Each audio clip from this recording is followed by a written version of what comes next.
Oganda makwan gi romo milion 14 osendikore obwo okumba manyien mar thieth mar SHA, ka bende sirkal osingo mar chiwo kony ne oganda Jo-Kenya modak e pinje ma libamba ma ok nyal kawo ting' mar thieth magi. Jatend Migao mar thieth Debra Barasa owacho ni okumba manyien mar thieth mar SHIF tiyo kendo osiptal maduong' mar Kenyatta University Teaching Research and Referral Hospital en achiel kuom ranyisi maber ni SHIF osechudo ne jotuo. Jafwambo marwa Linet Undi miyo waler. E seche ma oganda Jo-Kenya chunygi chandore kaluwore kod achiedh nade ma giromo godo e seche ma gimanyo chenro mag thieth kokalo kuom okumba manyien mar thieth SHIF, jatend Migao mar thieth Debra Barasa owacho ni okumbano osebedo ka chwalo thieth maonge ng'ikruok, kendo midhiero ma oganda ywago en mana koso lai maber mar tudruok. The concerns we have again is communication. There is a lot of misinformation in the various platforms. And what we are encouraging is that we need to have the right communication for Kenyans. Barasa omedo ni kanyakla kod jokanyo gidhi loso yore mag konyo Jo-Kenya manigi ng'ikruok mar ndikore kendo tiyo kod okumbano mar thieth.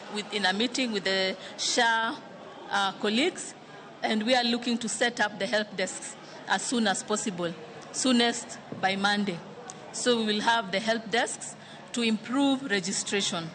And you can see this is coming from that level, the political elite, because they have seen that it actually works. Yeah, it is just because of misinformation that Kenyans are not utilizing the services.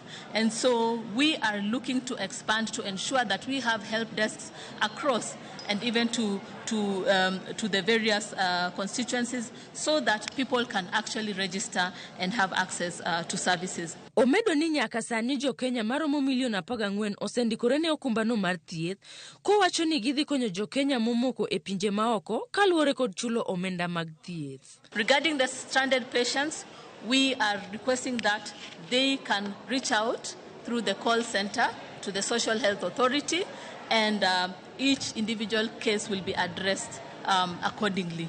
But we are working on policies to ensure that there is accessible care even to that level, because that was part of the benefit package. Omedo ni rochruok maka kod kacha osebedo, kata kamano chenro no tiyo makare e kar thieth maduong' ma Kenyatta University. When we visit this facility, we have seen a lot.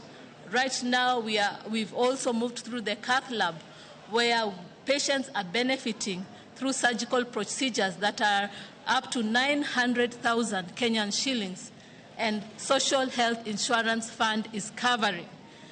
And so the thing is, some are informed and some are misinformed. Magino yangi e nyasi mane obagi mar sidho ne jopuonjre ma lakteche ogudu e kar thieth mar tiegruok ma Kenyatta University Teaching and Referral Hospital, kama ne jopuonjre ma kwan gi romo 39 osidhi tok tieko